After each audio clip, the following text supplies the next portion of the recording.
Alors bonsoir à toutes. Et après une longue interruption, au Hachem, on est là pour reprendre l'étude donc du Tanya ensemble.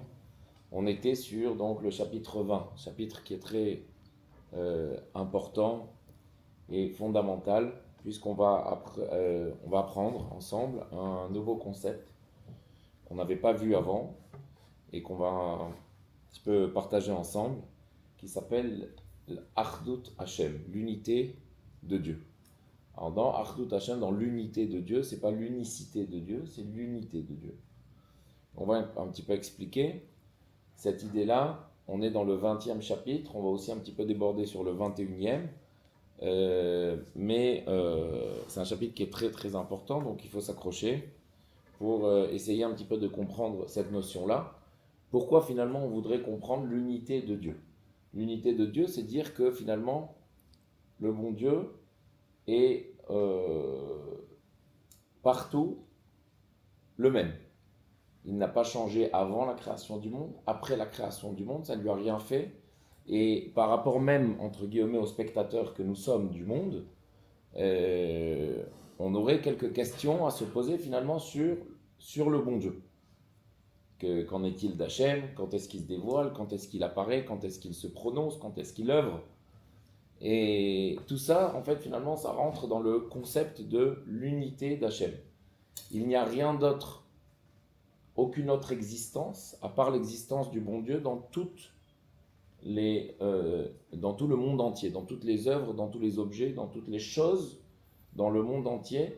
Le bon Dieu existe et est omniprésent dans tout ce qu'il a créé, avant la création, après la création et pendant la création. C'est-à-dire, au moment où on parle, le monde est en train de se régénérer, est en train de se recréer 24 heures sur 24, toutes les secondes, toutes les millièmes de seconde, et d'une manière à ce que finalement il y aurait une sorte de dirigeance, une sorte de shlita, de gouvernance du bon Dieu, en fait finalement tout le temps. Bonsoir. Bonsoir. Il y aurait finalement cette sorte de gouvernance du bon Dieu sur le monde, 24 heures sur 24. Alors dans un premier temps, ça nous rassure. Dans un deuxième temps, on se dit finalement où il est. Alors, où il est, où il se trouve et quand est-ce qu'il opère. Parce que s'il est là, on ne le voit pas. S'il est là, on ne le sent pas. S'il est là, il ne nous répond pas. Et quand tout va bien, alors on n'a pas trop de questions à se poser. C'est quand tout va mal qu'on se pose des questions. Et là, finalement, je vous fais appel à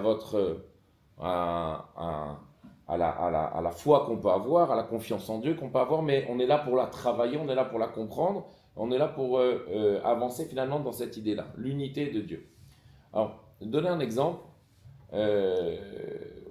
des fois finalement on demande à chaque fois d'avoir un petit peu des histoires un peu surréalistes, surnaturelles, des miracles comme on aurait appelé, pour un petit peu voir si la main de Dieu est toujours là et est toujours présente et est-ce qu'il nous a pas il nous a pas abandonné, chas v'shalom. Il y a cette idée que vous savez pendant la Shemitah, la 7e année, donc dans la Torah c'est marqué que la 7e année on ne peut pas travailler la terre. Et donc le bon Dieu promet que la 6e année on aurait la bénédiction de la terre pour la 6e, 7e et 8e. Et il n'y a pas très longtemps, donc la dernière Shemitah qui s'est passée, il y a quelques années, le kibbutz Chafetz Chaim, c'est un kibbutz qui est en Israël, a publié cette idée que finalement la 6e année déjà, il y a eu cette profusion et ils ont doublé les chiffres d'affaires, de chiffres de leur culture, les dividendes de leur culture, uniquement que la 6e année. Alors ça engendre plein de choses parce que vous savez comment ça marche un kibbutz. Kibbutz, c'est tout le monde travaille ensemble et tout le monde gagne la même chose ensemble. Mais s'il y a du surplus, un dividende ou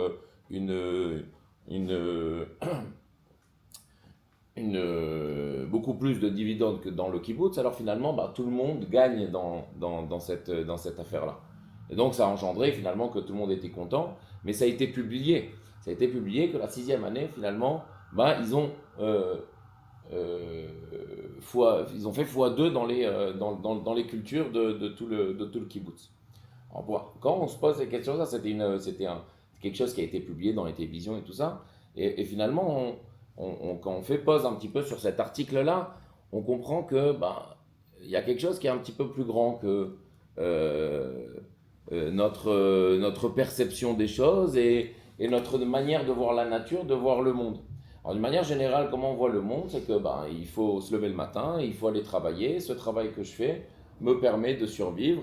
Et plus je fais d'heures de travail, ou plus j'accède à un meilleur travail, plus je gagne de l'argent. Ça, c'est finalement comment on voit les choses. Et ça serait pas peut-être tellement comme ça en fait. Parce qu'on serait dans le droit de penser que la nature du monde fait en sorte que on avance, on travaille, et quand on travaille, on gagne, et si on ne travaille pas, on ne gagne pas. Ok? Et en fait, finalement, le concept d'Achdut Hashem, donc l'unité de Dieu, l'unité divine, c'est de dire que c'est pas uniquement parce qu'il n'y a pas d'idole ou parce qu'on ne va pas faire de l'idolâtrie ou on ne va pas aller dans d'autres religions. C'est plus ça, en fait, finalement, l'unité de Dieu, ce qu'on appellerait l'avodazara, l'idolâtrie. C'est plus ça. C'est beaucoup plus fin aujourd'hui de nos jours, en 2026, 2025. C'est que l'idolâtrie, elle porterait sur quelque chose qui est beaucoup plus fin dans notre vie et que tout le monde finalement aurait. C'est que l'unité de Dieu, il faut tellement la ressentir, c'est vraiment un kechut asehara, comme on dit, ça se tient à un cheveu. C'est qu'au lieu de dire enon milvado, il n'y a rien d'autre à part l'existence du bon Dieu, c'est enon milvadi, il n'y a rien d'autre à part moi. Il n'y a rien d'autre à part mes capacités, à part ma production que je fais. Et plus je produis, plus je gagne, plus je m'augmente, j'accrois mes capacités et mon potentiel, plus je vais gagner. Et là, on est complètement dans l'idolâtrie. Dans l'idolâtrie de ce que le Tanya va parler finalement. Alors c'est très très fin comme idée, dans le sens où on pense que la progression ou la réussite est fonction de notre dévotion de ce qu'on va faire. Alors, plus on va être dévoué à quelque chose, et plus on va réussir ou gagner en matière. Si c'est de l'argent, ou si c'est des maisons, ou si c'est une famille, ou si c'est... Et en fait, finalement, on est tout le temps dans ce prisme-là de dire, ma dévotion est à la hauteur, le contraire, ma réussite dans ma vie est à la hauteur de ma dévotion. Et ça, finalement, c'est ce qu'on appelle Achdut Hashem, l'unité d'Hachem, qui est en fait l'idolâtrie qu'on l'appellerait aujourd'hui. Et c'est que finalement, on tient que notre vie, elle tient sur un prêt à la banque, et donc ça tient sur le banquier. Ma vie, ma santé, elle tient sur un médecin qui va me dire un diagnostic. Et en fait, finalement, on se crée un cocon inconsciemment et consciemment, on se crée un cocon de nature du monde, on se crée un cocon des règles de comment fonctionne le monde pour nous dire finalement de repousser le plus possible d'une manière après, et que ça marche tout seul dans la tête d'une manière inconsciente, que le bon Dieu, il n'est pas trop là en fait finalement dans ma vie. Parce que si je ne suis pas présent là où je dois être présent, en quoi le bon Dieu il ferait son travail. Et donc ça c'est déjà l'idée phare, l'idée principale du cours, c'est de comprendre, c'est de comprendre en fait que où est la place du bon Dieu dans ma vie, mais pas seulement il existe, il est là, je crois en lui, je suis certain qu'il est là et il est dans mon cœur. Ça paraît très très superficiel, mais c'est beaucoup plus que ça. C'est en fait finalement que la phrase en fait finalement du cours, ça serait nous on opère, mais on dirige là. C'est-à-dire qu'on est en train de faire, אנחנו עושים, אבל לא שולטים על שום דבר, אנחנו לא מנהלים כלום. On n'est pas en train de diriger, finalement le résultat, la conclusion de ce qu'on va faire ou produire n'est pas en aucun cas entre nos mains. On va emmener deux ou trois machalim, paraboles, pour un petit peu comprendre cette idée-là et ressortir avec un sentiment finalement de d'assurance, ça rassure en fait finalement de savoir que le bon Dieu, même si on ne le voit pas, même si on n'entend pas, même si on ne le sent pas et même s'il ne nous répond pas, bah, il est là derrière et c'est lui qui a voulu créer cette étoffe, c'est lui qui a voulu créer ce spectre pour en fait finalement nous donner à chaque fois le libre arbitre de dire mais attends, c'est bien moi ou c'est bien lui? Et c'est ça notre entre guillemets combat, mais notre devenir de tous les jours en tant que juif. Et quand on va être certain, on va être certifié que finalement bah, c'est lui, toutes les cartes elles sont dans ses mains, les conclusions, les résultats sont dans ses mains, bah, finalement on va comprendre que bah, c'est vrai, l'effort il est là, je dois le faire, mais je dois aussi me vouer à lui, avoir une confiance inébranlable, j'ai envie de dire même euh, comme un enfant, comme la pureté d'un enfant, de dire finalement, bah oui, il y a des choses qui ne sont pas de mon ressort. Et c'est lui qui a créé ce système-là. Ok? Il y a cette fameuse phrase en hébreu qu'on dit que dis tes projets, on l'avait dit là, dis tes projets au bon Dieu et il rigolera. Ouais. C'est-à-dire que nous, on fait des projets, mais ben, des fois ça passe, des fois ça passe pas. C'est pas nous, on n'est pas en fait finalement les producteurs finalement du film entier, du début, du milieu et de la fin. Et ça, c'est très important à réflexionner, à comprendre, à méditer, à avoir une maturité dans ça. Et plus on va étudier finalement, et ça c'est le Pérec 20 et 21, le chapitre 20 et 21 du Tanya, et il emmène ça en plein Tanya parce que bah, finalement, quand on a dit dans les autres chapitres précédemment, on a dit que bah, quand on a une épreuve finalement, bah, on a une épreuve et on oublie que on essaye avec tous les moyens qu'on peut avoir matériels, tous les moyens qu'on peut avoir d'ordre social, d'ordre économique et tout ça pour essayer de parvenir à surmonter à cette épreuve-là. Alors que toute l'idée de l'épreuve, c'est que le bon Dieu nous a mis cette épreuve-là pour finalement nous dépasser à nous-mêmes, pour essayer un petit peu de voir les choses qui sont beaucoup plus dévoilées, que j'ai l'habitude de voir dévoilées dans mes capacités, et de dire non, je suis capable de beaucoup plus, je vais me créer un challenge, je vais me le prouver à moi-même. Et donc ça, hein, c'est énormément d'avoir une psychologie très très forte dans la tête. C'est finalement de vivre avec cette unité du bon Dieu que y a rien qui l'échappe. Il y a rien qui l'échappe, et matériellement et spirituellement. Il n'y a, y a aucune épreuve, aucune situation dans le monde qui l'échappe. Et pas au niveau uniquement que dans le peuple juif, mais même dans le monde entier. En fait, finalement, le problème, c'est que c'est encore cette étoffe, je voudrais bien insister là-dessus parce que c'est très important. En fait, finalement, l'étoffe naturelle qu'on se fait, c'est que dans un pays, il faut avoir un gouvernement et c'est lui qui gouverne, et qu'il faut aller, et que le médecin qui va nous dire finalement notre diagnostic de la vie, et notre banquier va nous juger à si on est capable d'avoir une maison ou pas, ou si on est capable d'avoir un prêt pour créer une affaire, un business. Et en fait, finalement, on est fonction, on est tributaire de tous ces éléments de nature qui font que ben, le bon Dieu, on le met de côté. Et ça a été fait par le bon Dieu. Ça a été fait par le bon Dieu et on va le voir. Ok? Donc il y a une phrase qu'on dit tous les matins qui dit que Ataou Achelo Nivra Olam, Ataou Acheishi Nivra Olam. Il y a une phrase qui est toute bête, toute enfantine, mais qui est beaucoup plus puissante que ça. On dit que toi, Hachem, tu es le même qui est avant la création du monde et tu es le même après la création du monde. Alors si on se pose la question 2 secondes sur cette phrase-là, dire quoi que le bon Dieu, il est le même avant la création du monde et le même après la création du monde. Le même avant la création du monde, je comprends, il n'y avait que lui, c'est l'omnipotence, c'est l'omnipotent, il est capable de tout faire, il n'y a pas d'autre, entre guillemets, d'autre existence autre que lui, puisqu'il n'y a pas de monde. Bonsoir. Donc, il n'y a pas d'autre existence que lui. Quand il a créé le monde, bah, il a créé un monde, il a créé quoi? Il a créé, entre guillemets, une autre existence qui pourrait peut-être le seconder. Il a créé une autre existence qui s'appelle le monde, qui s'appelle toutes ces choses-là qui nous entourent, qui pourraient peut-être le seconder ou qui pourraient peut-être le rivaliser, mais c'est lui-même qui l'a créé. Et on dit finalement que quand il a créé le monde, il est resté toujours le même. Ça veut dire quoi qu'il est resté toujours le même ça veut dire quoi finalement que le bon Dieu est toujours le même après même la création du monde.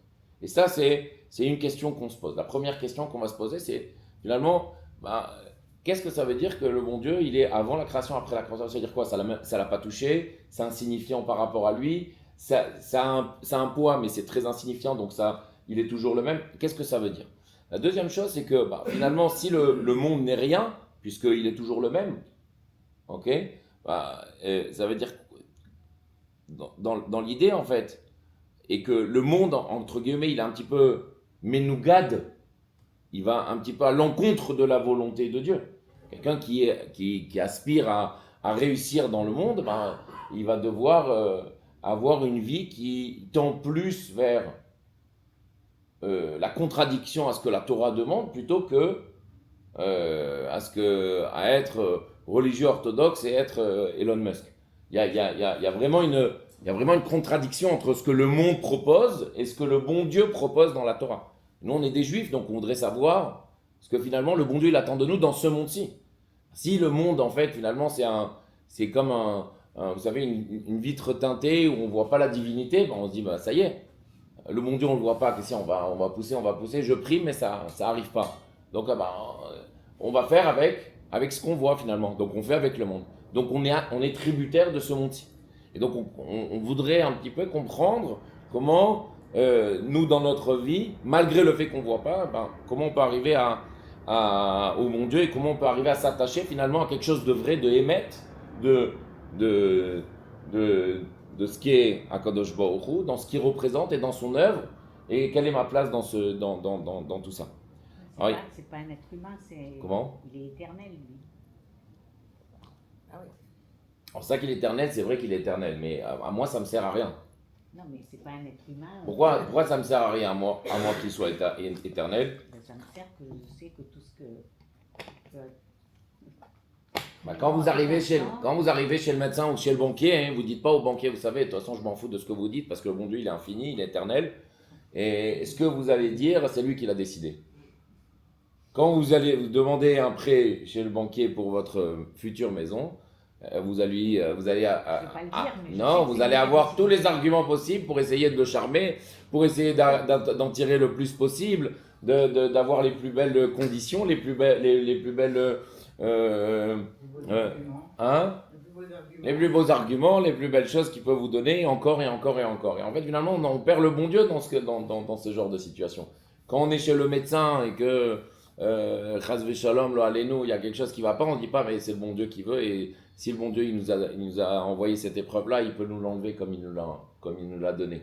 On attend le diagnostic du médecin et qu'est-ce qu'il peut faire et quel médecin il faut aller pour avoir beaucoup plus de réussite et beaucoup plus de ci, beaucoup plus de ça. Il y a cette idée finalement que c'est vrai qu'au cours, quand je suis en train de vous parler, il n'y a que le bon Dieu, il est infini, on l'aime à la folie. Mais dans la vie de tous les jours, quand on a besoin d'un shidour, on a besoin de se marier, on a besoin de trouver une kala ou un khatan à notre fils, on n'est pas en train de dire, mon Dieu, je t'en supplie. C'est sûr que on est en train d'appeler tout le monde en essayant de pouvoir essayer de faire quelque chose. Et si tu connais pas quelqu'un, alors les deux choses, je vous la fais un petit peu extrême, mais les deux choses ne sont pas contradictoires parce que ça dépend en fait finalement où on est mounach. Ça c'est très important à savoir. En fait finalement ça dépend où on est préoccupé. Le but c'est d'être occupé, ne pas être préoccupé. Et ça c'est toute la question en fait du juif. Si on vit dans un monde où on a envie, on aspire à être un juif qui écoute la volonté d'Hachem, la parole d'Hachem, la Torah, et tout ce que cette Torah-là elle nous offre en beauté, en qualité de vie. Et l'idée c'est d'être occupé dans le monde, pas d'être préoccupé dans le monde. Et c'est ça qui fait toute la différence. Je peux être occupé dans mon travail, mais d'être préoccupé, ça c'est déjà un problème. Alors, je suis occupé, pourquoi? Parce qu'il faut aller travailler. Préoccupé, je suis préoccupé dans d'autres choses. Dans ma famille, dans ma Torah, dans ma Beth Knesset, ou dans des choses qui sont beaucoup plus vraies, des projets qui sont beaucoup plus importants et éternels. Donc il y a ces deux questions-là qu'on vient de poser. La première question, on va la répondre par donc, le chapitre 20. Chapitre 20, finalement, on explique que le bon Dieu a créé le monde avec des paroles, ok, avec Bédibour. Ok, donc il a dit 10 paroles, Bereshit bara Elokim et etc., etc. 10 paroles. Ces 10 paroles, il a créé le monde. Maintenant, si on se pose la question et on fait pause un petit peu sur qu'est-ce que représente une parole, ok? Quand je vous dis par exemple, par rapport à vous, une parole que vous avez dit ce matin, vous en souvenez? Vous en souvenez pas? Cette parole à 9h58, t'as dit quoi là-bas? Vous en souvenez pas? Pourquoi? Parce que c'est tellement insignifiant, tellement superficiel par rapport à tout ce que vous avez dit dans toute la journée, tout ce que vous avez fait dans toute la journée. Une parole, et même plus que ça, c'est qu'une parole par rapport à le débit de paroles que je peux produire dans la journée, c'est infini en fait. Je peux parler tout le temps. Juste je prends ma respiration et je reparle. C'est infini. On ne sait plus ce qu'on a dit. On ne sait plus ce qu'on a dit il y a une heure, on ne sait plus ce qu'on a dit ce matin, on ne sait plus ce qu'on a dit il y a une semaine. Ok? Je vous parle des paroles qui sont standards. Je ne parle pas des choses qui sont véritablement des vraies discussions que vous avez eues avec une personne ou pas. Je parle de parler, de manière générale parler.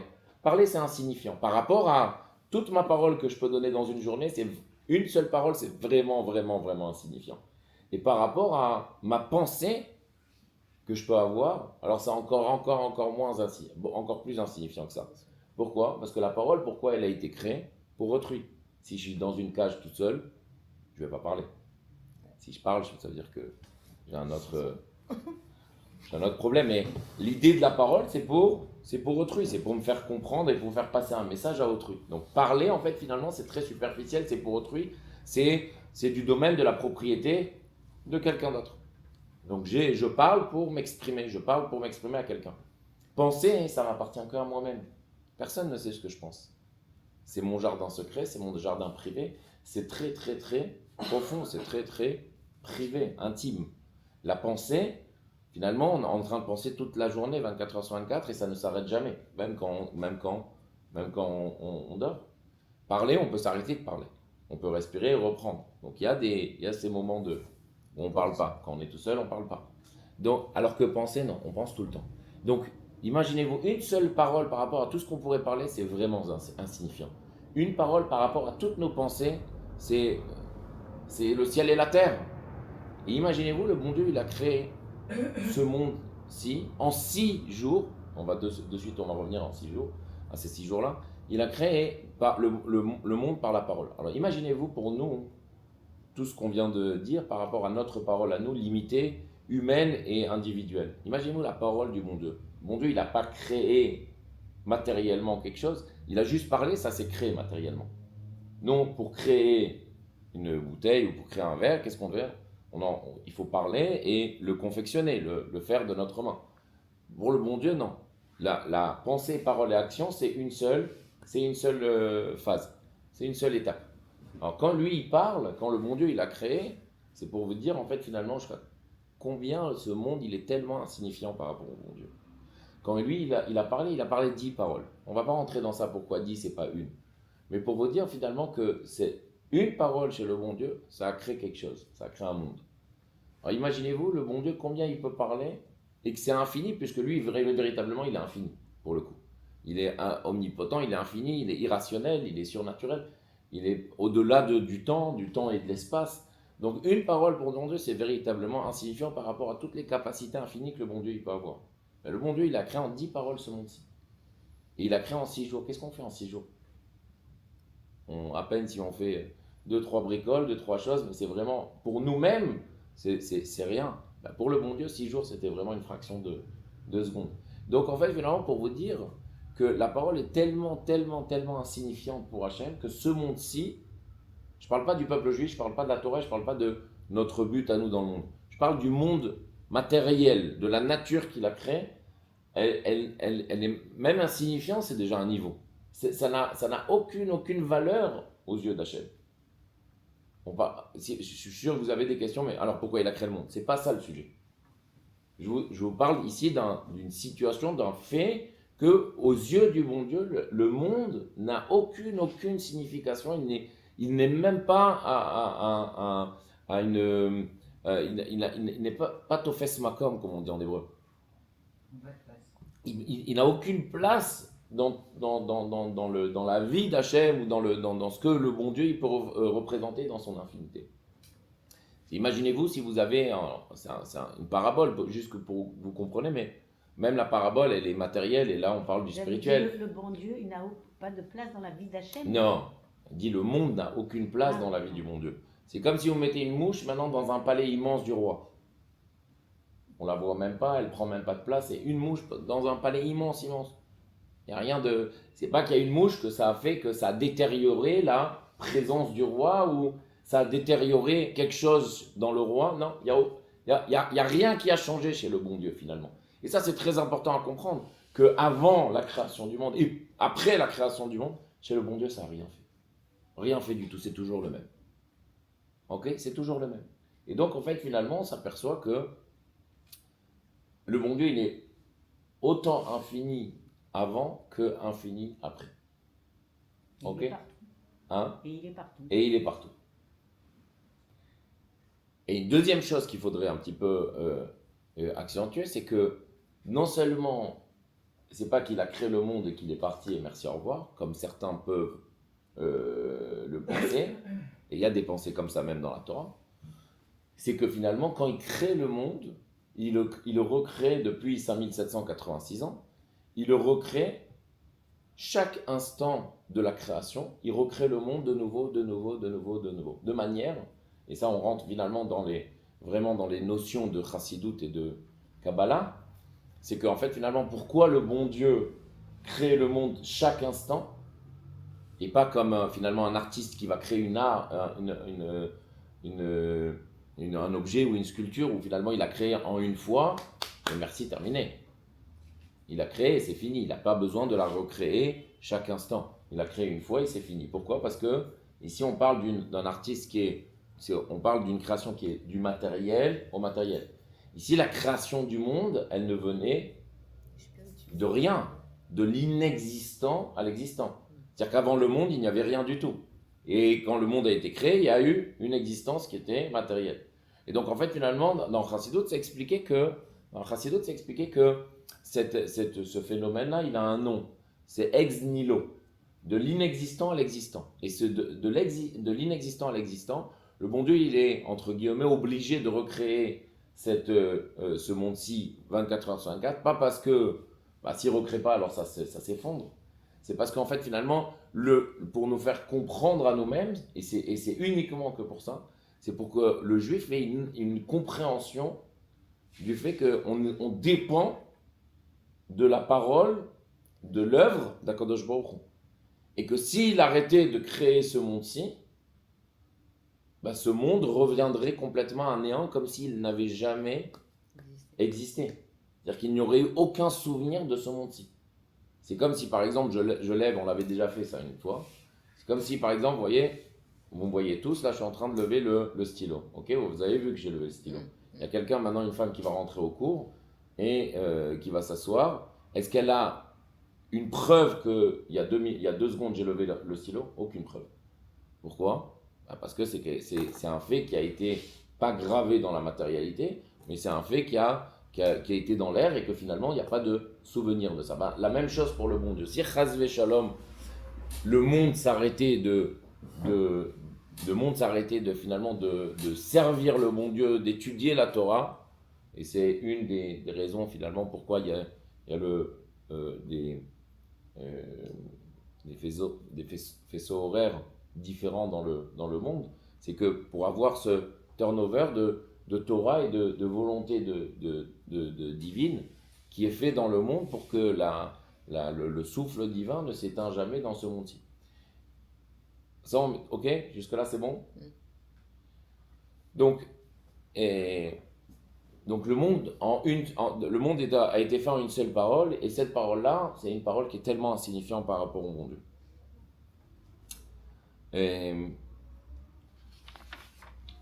Quelle est la parole?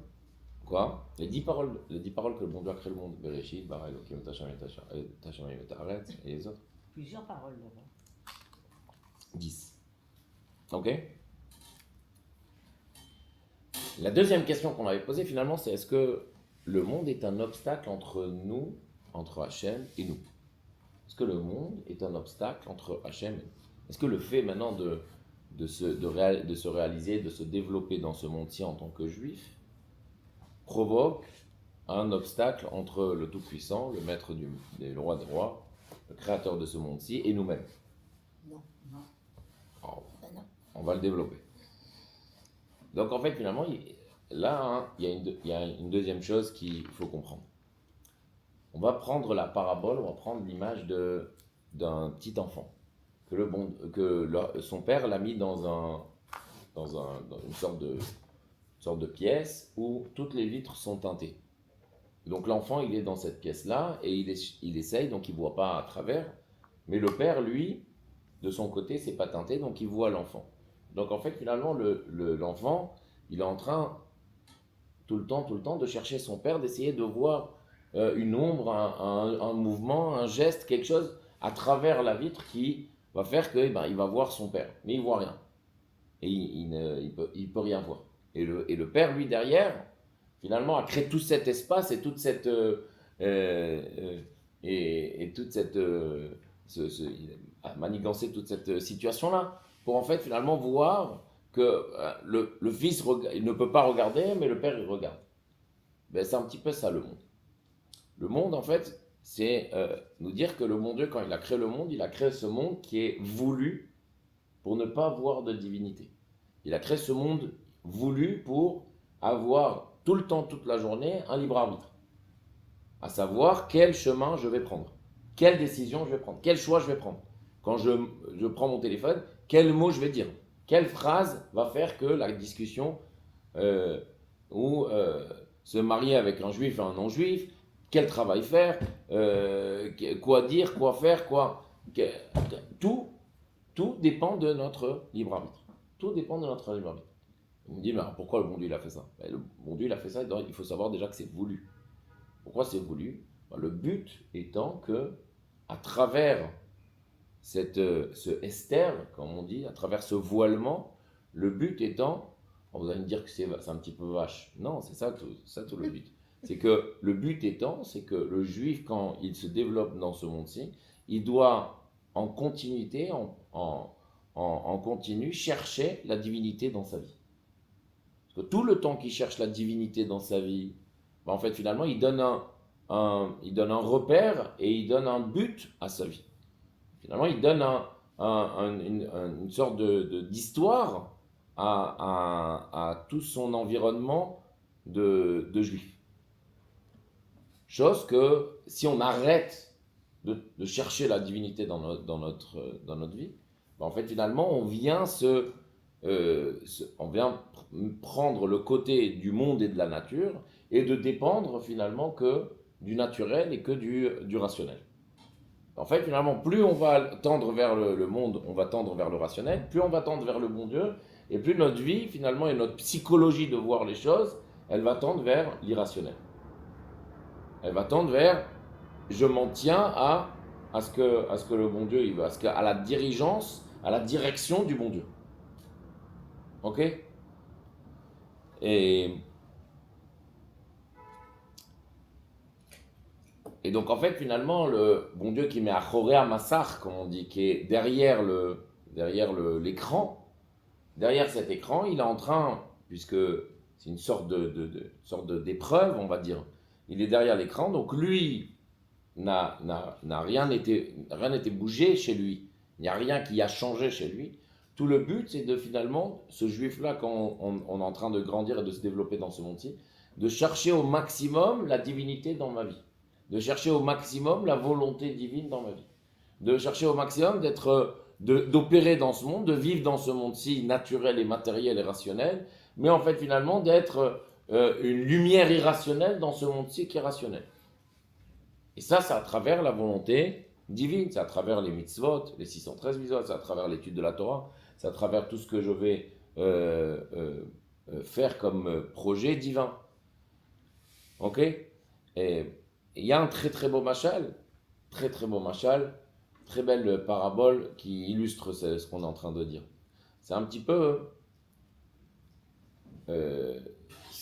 ce père-là, qu'en fait finalement lui est devenu très très riche et qu'il a bâti tout son empire de ses 10 doigts et on ne l'a pas aidé dans sa vie. Et finalement il a un fils. Et ce fils-là, il a tout. Voiture de fonction, il a une maison à lui-même, il a déjà tout. Et finalement, il n'a pas besoin de travailler plus que ça pour réussir à exister et à survivre. Et il a vraiment tout. Et le père, il a un petit peu marre de voir que, comme on dit en chassidoute, que l'enfant profite de ce pain de honte. Finalement, qu'il n'est pas en train d'œuvrer dans le monde pour essayer de gagner sa croûte et pour essayer de se réaliser, de devenir quelqu'un comme son père est devenu. Et donc le père demande au fils de partir. Le fils dit non. Et après quelques années, il comprend que finalement, bah oui, lui aussi, il a envie de faire la différence et de voler par ses propres ailes. Et ce qui se passe, c'est que le fils, il en a marre et il dit à son père, c'est fini, je resterai plus à la maison, tu ne me verras plus, et maintenant je vais construire ma vie. Et donc il part, il va dans la rue, il s'assoit sur un banc, il commence à dormir là-bas. Lui, il est plein de bonnes intentions, et donc quand il se lève et il se rendort et il se lève, et là il y a une personne qui passe comme ça et qui le voit, et c'était cette personne-là qui était une connaissance de son père que le fils ne savait pas. Donc quand il voit le fils donc de son ami, de cette connaissance, il dit mais qu'est-ce que tu fais ici? Alors, il dit bah, j'ai décidé de voler de mes propres ailes et je vais travailler, je vais gagner de l'argent et je vais montrer à mon père que moi aussi je suis capable de. Alors il dit bah, écoute, ne reste pas sur le banc, viens chez moi à la maison. Viens chez moi à la maison, j'ai un basement, comment on dit un basement, j'ai un sous-sol, tu pourras habiter là-bas le temps que ben, tu réussis à faire quelque chose. Et donc, il lui remercie de son hospitalité et il va là-bas. Et au bout de 3 semaines, il dit mais bon, il faut commencer à travailler quoi. Et donc, cette même hôte, cette même personne-là, lui dit ben, tu sais, je connais, tu sais, t'es bon à quoi en fait? Il dit ben, moi je suis bon dans mes mains, j'aime faire de la pâtisserie, toutes ces choses-là. Il dit ben, je connais un ami à moi qui a une boulangerie, une pâtisserie, et tu pourrais travailler là-bas. Et donc il va là-bas, il se présente et tout ça. Et le type, il engage sans lui demander son CV, sans rien. On a besoin de main-d'œuvre, viens, rentre. Et donc l'enfant, il commence à travailler. Le fils, il commence à travailler. Il travaille, il voit qu'il a des mains d'or en fait. Ce qu'il fait, c'est bien. Et le patron est tellement content, il dit mais tu peux pas rester comme ça à 5 000, 6 000 shekels par mois. Tu es obligé de faire quelque chose de ta vie. Il dit mais j'ai rien. Comment tu veux que je commence à démarrer? J'ai rien. Entreprise, tout ça, argent, tout ça, j'ai pas. Je vis de ce que tu me donnes. Il dit bah tu sais quoi, tu vas faire une franchise de mon entreprise. Et t'inquiète pas, à Kolalai. Tout est pour moi, c'est moi qui paye tout, la location, tout ça. Et toi, ton devoir, ton tafkid, c'est juste de produire, on fait 50-50. Ok. Et lui, donc, il se met d'un fond dans le projet, et c'est un succès hein, comme pas deux. Et 1 an, 2 ans, 3 ans, il en a fait plusieurs des franchises, Bnei Brak, Yerushalayim, Tel Aviv, des franchises sur franchises. Et là, après, au bout de 3 ans, il décide d'écrire à son père. Et il dit papa, cher papa, il sache que voilà, je voulais te prouver, il y a 3 ans que je suis parti de la maison, je suis bien content. Et grâce à ça, bon, franchement, je suis devenu millionnaire. C'est mon premier million que j'ai fait, c'est pour ça que je voulais t'écrire. Et je suis très content comme je suis et je ne reviendrai pas à la maison. Et voilà, j'ai voulu te prouver, je t'ai prouvé. Bon. Et il envoie à son père. Un mois après, il reçoit une lettre de son père. Et il dit, cher enfant, Bni Ayakar. Et il dit, je me posais la question si je devais t'écrire ou pas. Et de par le nom de l'éducation, ben, je me dois de le faire. Tu sais, quand tu es parti il y a 3 ans et que tu t'es comme ça assoupi sur un banc, tu t'es pas posé la question pourquoi il y a une personne qui passe et qui te propose finalement de venir chez lui, dans son basement, dans son sous-sol, savoir si tu as une maladie, t'as pas une maladie, est-ce que tu es un homeless, pas un homeless, est-ce que tu es quelqu'un qui vient lui voler ou pas. Non, il t'a pris comme ça, il t'a fait venir et Il t'a fait rentrer chez lui comme un fils. Et après 2-3 semaines, tu t'es pas posé la question pourquoi on t'a pas proposé, pourquoi on t'a pas demandé ton CV et tes capacités, qu'est-ce que tu as fait dans le passé. Non, on t'a pris comme ça et après que tu as montré, tu as fait tes preuves, bah, finalement, on t'a proposé de faire une franchise. C'est pas donné à tout le monde ça.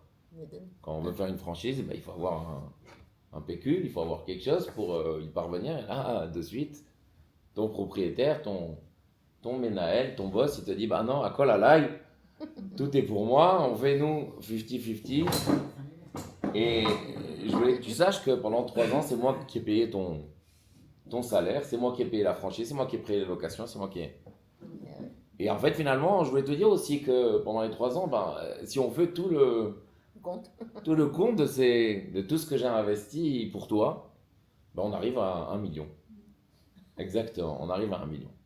Ça, c'est la très belle parabole de tout ce qu'on vient finalement de dire.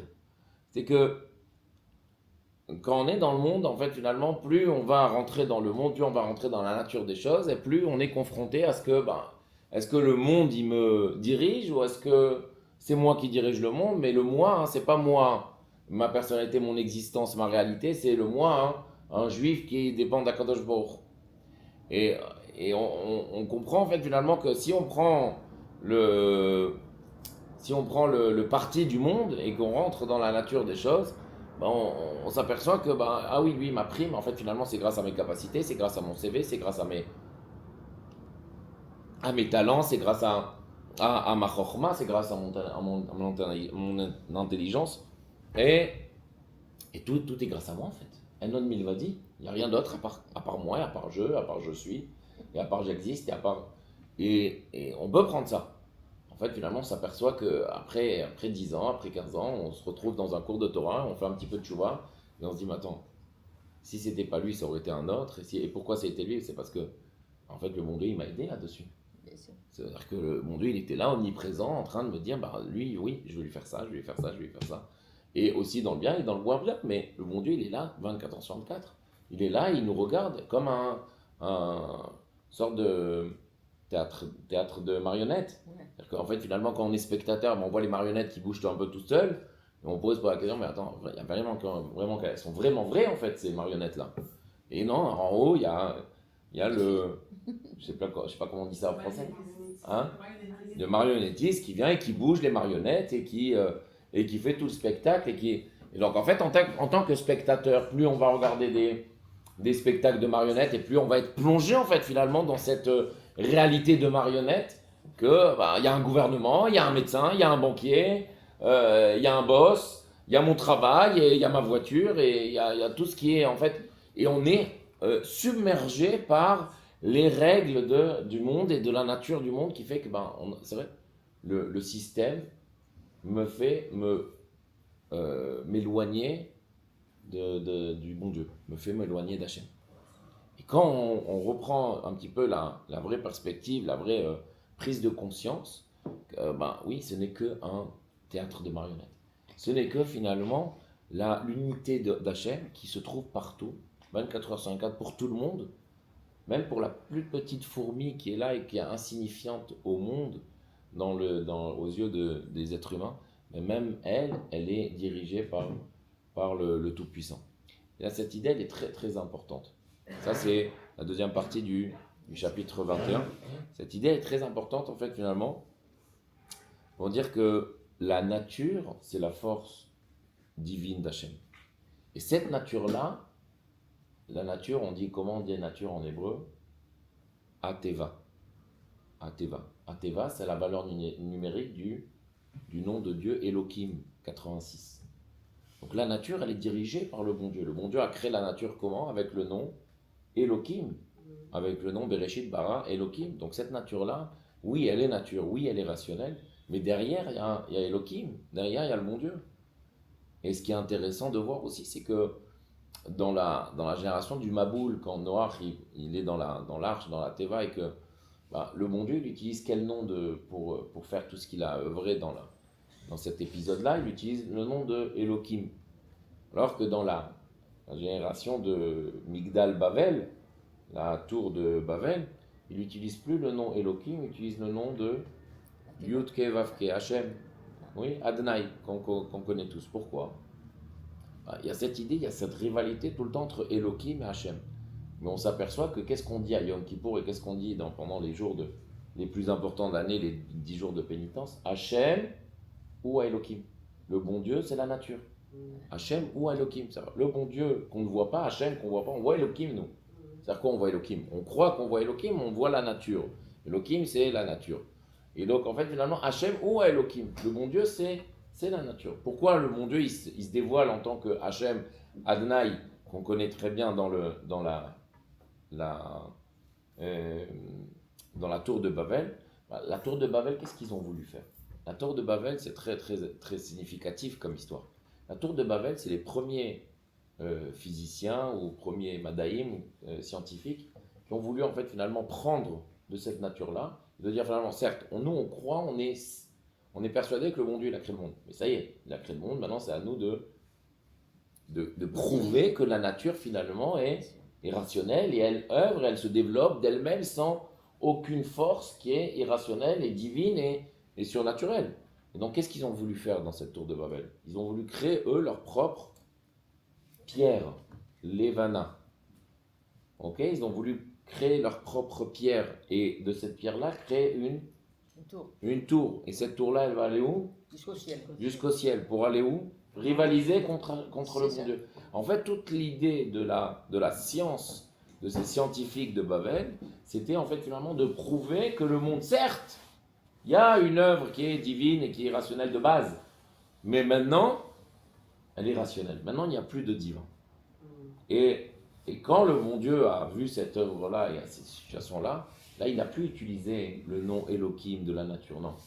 Là, c'est au-dessus de la nature. C'est-à-dire que si tu viens et en fait, finalement, déjà tu existes à mes frais et tu vas baser toute ta vie, en fait, finalement, à prouver que je n'existe plus, là, le bon Dieu, il Hachem ou Elohim. Là, je reprends finalement mon nom principal, mon nom propre, et je prouve, et qu'est-ce qu'il a? Et je prouve finalement que c'est lui qui dirige, et qu'est-ce qu'il a fait à la tour de Babel? Il a fait parler des langues il leur a fait mélanger leurs paroles, donc il a détruit la tour, il a détruit les gens qui étaient là-bas. En fait, on s'aperçoit que notre vie, c'est une rivalité entre est-ce que juif, est-ce qu'on pense juif, est-ce qu'on pense Torah, ou est-ce qu'on pense laïque, non juif, ou est-ce qu'on va penser rationnel? Est-ce qu'on va penser irrationnel ou est-ce qu'on va penser irrationnel? Un non-juif, il a le droit de penser comme ça, parce qu'il n'a pas on n'attend pas une responsabilité du monde et du but du monde et du développement du monde, de comment va devenir le monde.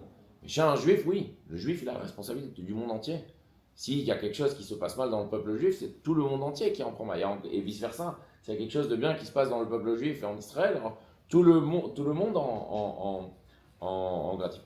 Et donc cette idée-là, c'est de dire finalement cette rivalité, ce dilemme qu'on a toute la journée, de dire est-ce que je comprends et est-ce que j'assume que la conclusion et la finalité, elle ne m'appartient pas. Ce qui m'appartient, c'est l'effort. Ce qui m'appartient, c'est l'œuvre. C'est l'action, c'est la production. Ce qui va en sortir, je ne sais pas ce qui va en sortir. Je suis confiant qu'il va sortir que du bien. Raktov. Et c'est ce qui se passe, Raktov. Même si à nos yeux, ça nous paraît pas tov, ça nous paraît 7 octobre, ça nous paraît Shoah, ça nous paraît tout. Aux yeux du bon Dieu, ça c'est aussi un cours en lui-même. Raktov. Bon Dieu, il sait exactement la meilleure version pour ce monde-ci, comment œuvrer. Alors pour nous, on a des lunettes qui ne sont pas comme les lunettes d'Hachem, et donc en fait, finalement, des fois on se dit, mais attends, il nous a lâchés là. Non, il ne nous a pas lâchés. C'est que nos lunettes à nous, ils sont tellement rationnels et tellement finis, tellement limités, que finalement, on se dit, non, là, là, il n'a pas joué son coup là comme il faut. Non, il a joué le meilleur coup possible. C'est la meilleure version qui a pu exister. Nous, on saura, puis ma chère va venir, on va avoir toutes les réponses. Mais en fait, finalement, c'est ça ce dilemme de toute la journée.